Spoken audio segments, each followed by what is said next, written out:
Ukraine में अब तक जो हमले हुए वो कठोर थे, लेकिन अब जो हमले होंगे वो बेहद ही क्रूर होंगे। मई में ही दूसरी बार मॉस्को में ड्रोन अटैक से राष्ट्रपति व्लादिमीर पुतिन का गुस्सा 7वें आसमान पर पहुंच गया है, तो उनके वफादार उनसे भी ज़्यादा खूंखार हो चुके हैं। सबसे ज़्यादा गुस्से में हैं उनके बेहद करीबी वफादार, जिनमें से एक हैं चेचन कमांडर रमज़ान कादिरोव और दूसरे हैं Wagner chief Yevgeny Prigozhin. Wagner chief में तो रूस के रक्षा मंत्रालय और सेना को बुरा भला सुनाना भी शुरू कर दिया है। वहीं चेचन कमांडर ने मॉस्को का बदला नाटो से लेने की कसम खाई है।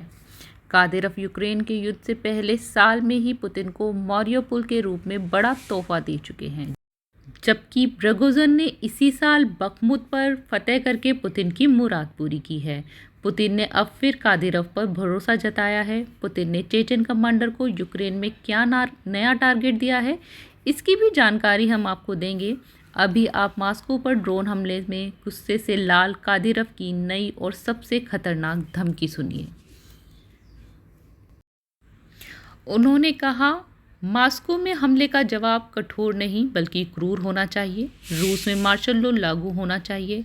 अब एक बार में यूक्रेन के सारे आतंकियों का सफाया होना चाहिए। इतना ही नहीं, युद्ध को अब नाटो की दहलीज तक ले जाए जाने की ज़रूरत है।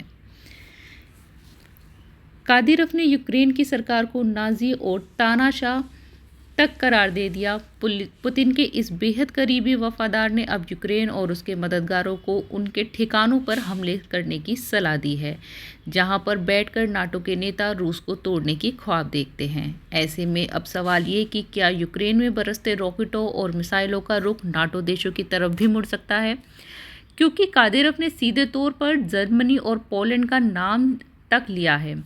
पुतिन ने के खिलाफ ज़ेलेंस्की पिछले 15 महीनों से युद्ध के मैदान में टिके हैं। ऐसा केवल नाटो देशों के हथियारों की वजह से ही मुमकिन हुआ है। अब आपको बताते हैं कि कादिरोव को मिले नए टारगेट के बारे में।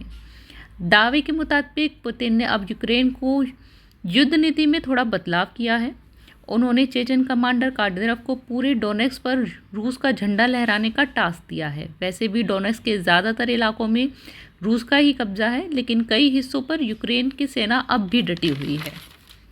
इसलिए डोनेट्स्क को पूरी तरह अपने कब्जे में लेने का जिम्मा अब चेचन कमांडर को सौंपा गया है।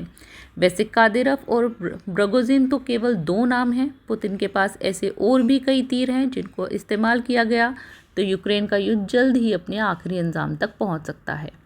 वॉर फ्रंट की और भी खबरें आप तक लाते रहेंगे। आप जुड़े रहिए लाइव इंडिया टीवी नेटवर्क के साथ। आपका दिन शुभ हो। जय हिंद।